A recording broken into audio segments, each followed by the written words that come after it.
The Rotten Tomatoes score for Joker 2 has officially been revealed, and just like when we talked about Metacritic for Deadpool and Wolverine, and the Rotten Tomatoes there, we're also doing both now and going forward with every film or TV show that we cover to cover all the bases. So let's talk about Rotten Tomatoes and where that score lands and how it compares to Metacritic.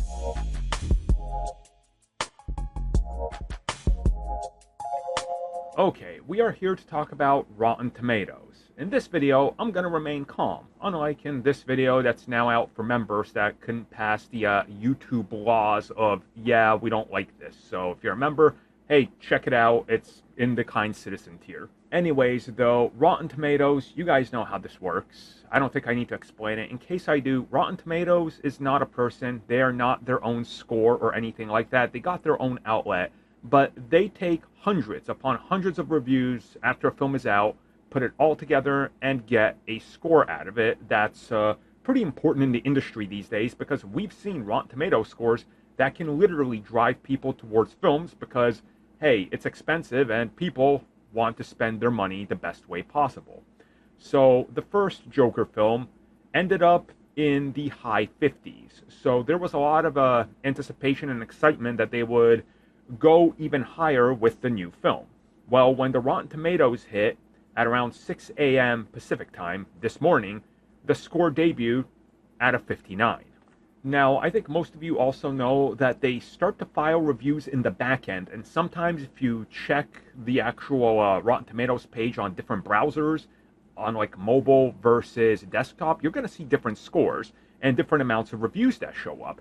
And this is because they're still filing stuff, getting it ready to push out, but sometimes the number is pushed out a little differently or gets out there before it should. We've seen this countless times. And while refreshing a couple of times, the score seems to be hovering between a 58, a 59, and a 60.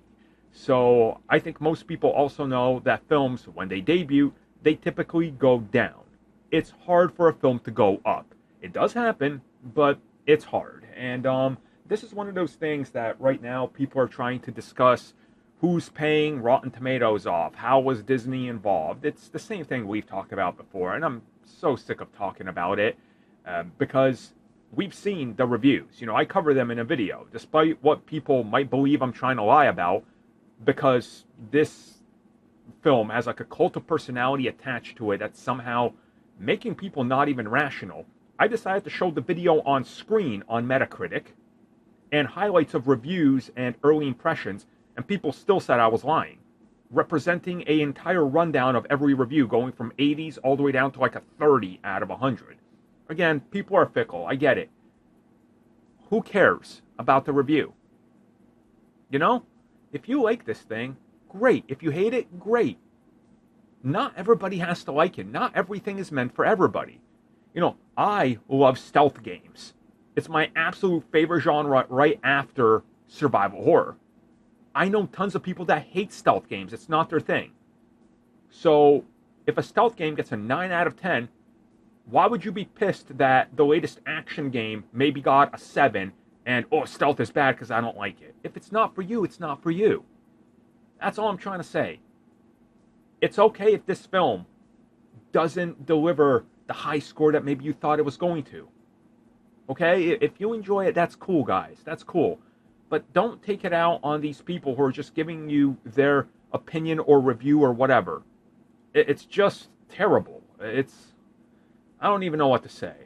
Luckily, I calmed down since I did the other video, so that's cool. Enjoy the other one filled with stuff.